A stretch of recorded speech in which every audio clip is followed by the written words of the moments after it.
Итак, принесли на диагностику аппарат М2030 Kyocera. Пишет, узел проявки не установлен. Ну и плюс к тому присутствует небольшой скрип.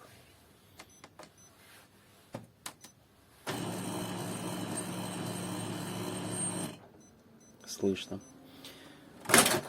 Узел проявки в наличии имеется. Вот он, узел проявки. Как правило, в таких случаях просто пустой картридж, он легкий по весу. Сейчас картридж заправим, посмотрим, что дальше. Так как картридж не оригинальный, High Black, то просто открывается вот эта крышечка и засыпается туда тонер. Но прежде чем засыпать тонер, нужно будет тщательно вычистить картридж. Клиент заправлялся не у нас, поэтому при смешивании разных тонеров может случиться фон. Давайте приступим. Лучше всего открыть вот это окошечко, чтобы полностью весь тонер оттуда забрать.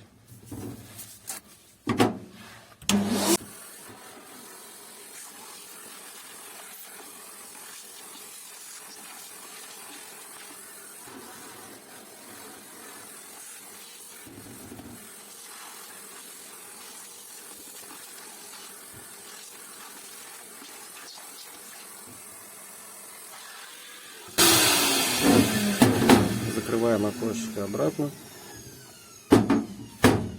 Все, картридж чистый внутри. Будем сыпать тонер. Тонер сыпем универсальный, киосеровский.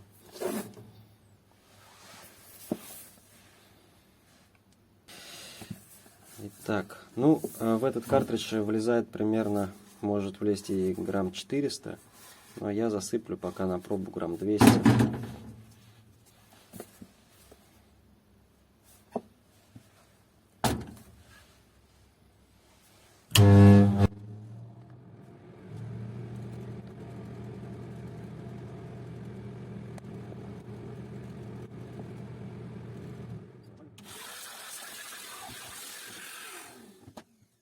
Итак, чистка блока проявки.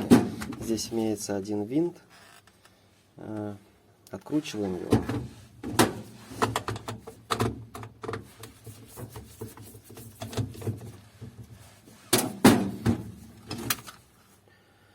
Крышку снимаем. Снимаем сперва вот эти пластиковые наклейки.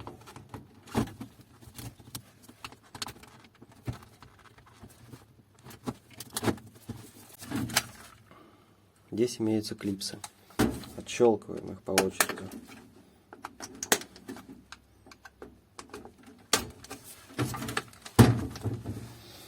Далее, с этой стороны есть тоже защелка. В этом месте где-то. Отщелкиваем и пытаемся снять. Крышка снята. Все. Теперь все содержимое высыпаем. Далее пройдемся пылесосом.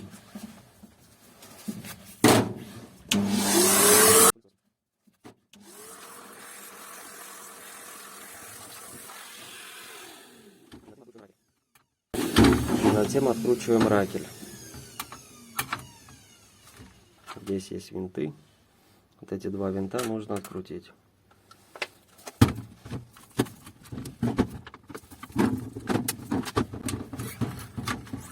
Снимаем аккуратно ракель вверх.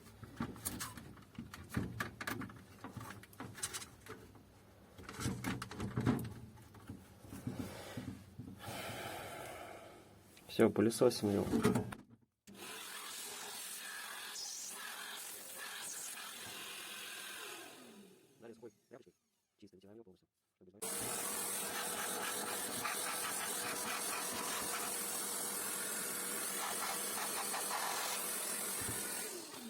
Самое важное — удалить весь оставшийся тонер. Поэтому сейчас продуем.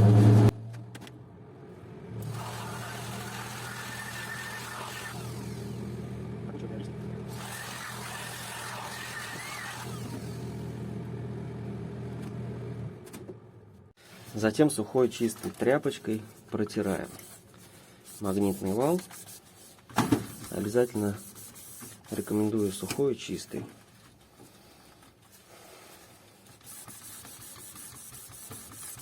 Смачивать ничем не стоит, потому что могут возникнуть различные непредвиденные дефекты.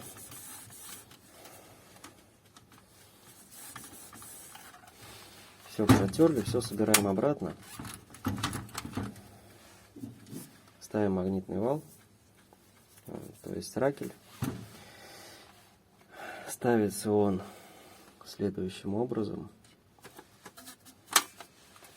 вплотную к магнитному валу.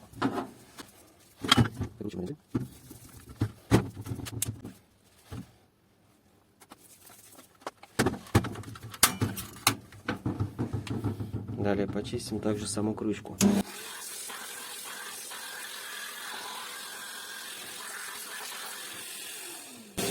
Далее где-то идет около 50 грамм тонера в сам блок проявки. Можно не засыпать, а сделать это потом принудительным подмесом из картриджа, но быстрее будет засыпать.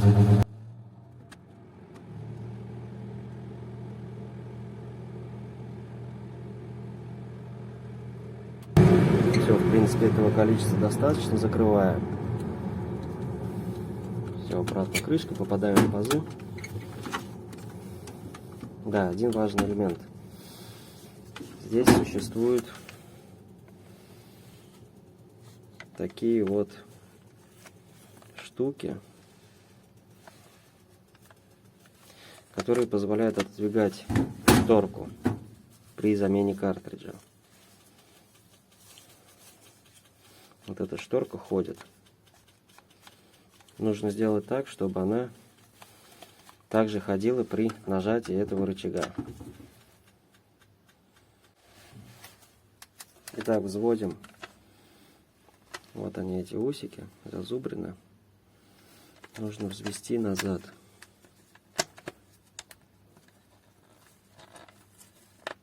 Так, чтобы не мешалось, когда мы будем ставить крышку. На крышке тоже имеется вот такой вот, через который движется затвор. Такой выступ.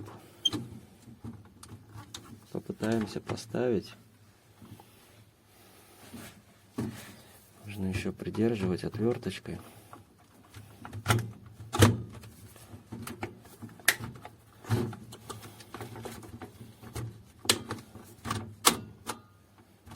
Вот так должно быть. Вот видите, этот элемент двигается. То есть, чтобы пользователь при замене картриджа не сломал ни картридж, ни саму крышку. Все, плотно защелкиваем и смотрим. Все, тонер пошел. Видно, что есть тонер.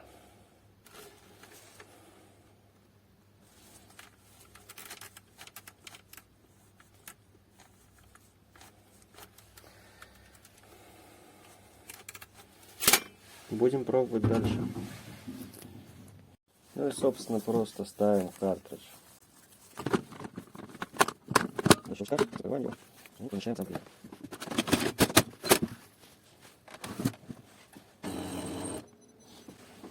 Всем известная комбинация стоп-окей. Посмотрим далее на счетчик.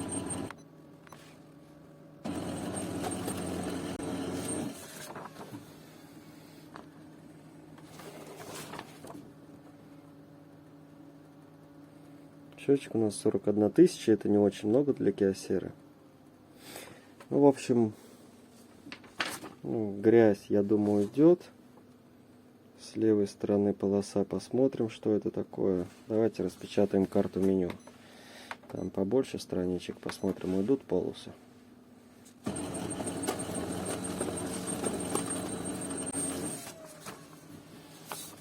Так, полосы не уходят.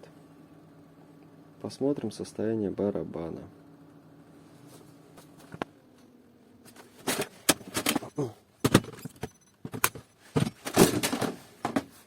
Ну, барабан не оригинал. Возможно, в этом и кроется причина.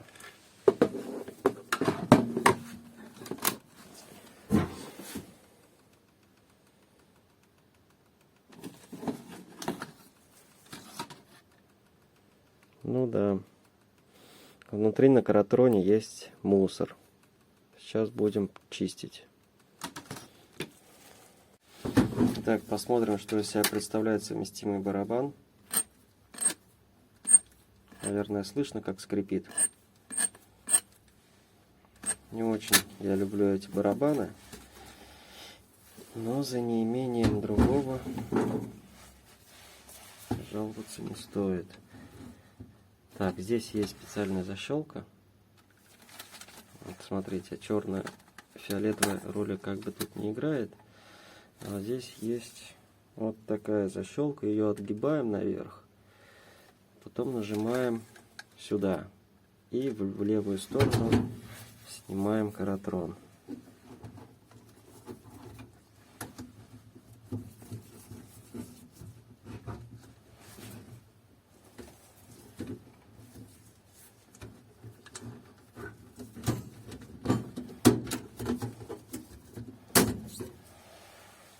В общем, если увидите малейшую ниточку, да, вот она с этой стороны ниточка.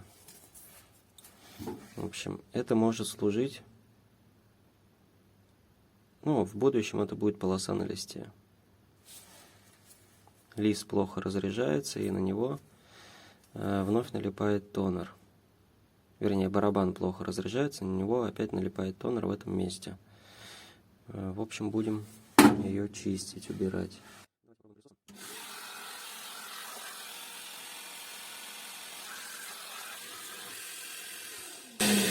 Так, ну все, эта ватка ушла. Там что-то было типа ватки или волоса. В общем, все вычистил. Так, вроде других загрязнений нет. В общем, эта деталь должна быть идеально чистой. Никаких волос, никаких посторонних предметов не должно быть, чисто сеточка. Ну и внутри, соответственно, тоже нужно смотреть, чтобы ничего постороннего не было. Даже малейший волос может послужить причиной дефекта. Так, далее смотрим, почему же он скрипит. Скрипит он существенно. Ну, скорее всего, это контакт внутри в барабане в самом. Давайте разберем, посмотрим. Давайте сперва его вычистим. Вычищается эта модель просто. Снимаются заглушки. Соответственно, вот тонер. Он высыпается в утиль. Так, тонер высыпан. Теперь можно его дополнительно пропылесосить.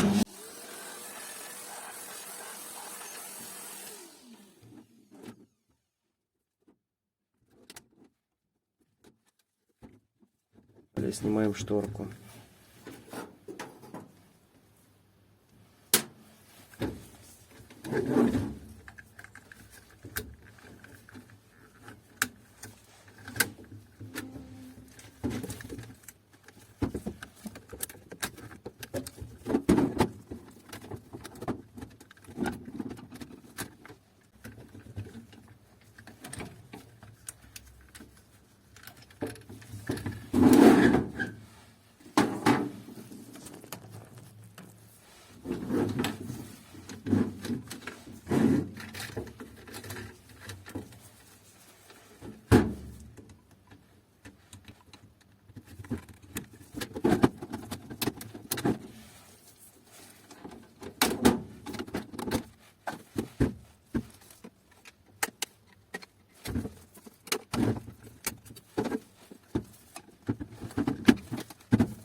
Эту деталь лучше сразу снять, чтобы случайно не потерять. Далее с правой стороны поднимаем шкив и извлекаем фотобарабан.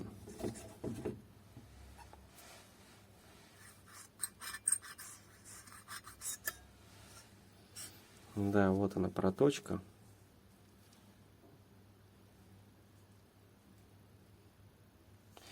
скорее всего, в этом месте и скрипит. Смажем ее только проводящей смазкой. Берем смазку Молекот медная и смазываем шкив в местах проточки. Здесь таких мест почему-то 2.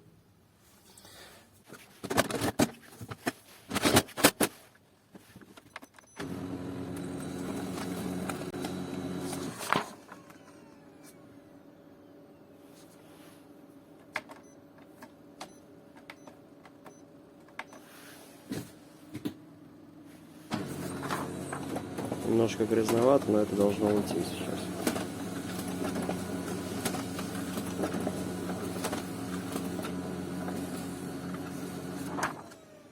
Ну да, все. Все получилось чистенько, хорошо. С левой полосы, как видим, нету. Справа тоже все хорошо. Так, ну, в принципе, все. Принтер прошел 42 тысячи страниц. 41 тысячу страниц. С печкой, я думаю, проблем нет. Давайте посмотрим. Итак, посмотрим печку заодно.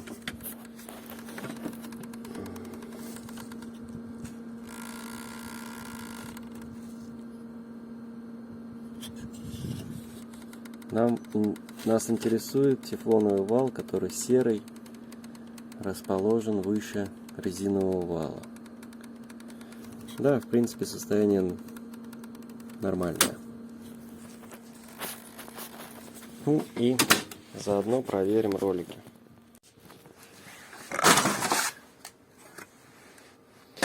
Ролик очень важно отделение, чтобы на нем не было никаких, так скажем, протертостей. Бывают протертости в виде ямки, и тогда ролик очень плохо работает, появляется замятие. Ну и смотрим оставшиеся 2 ролика. Сейчас покажу, как снимать. За заднюю стенку отщелкиваем.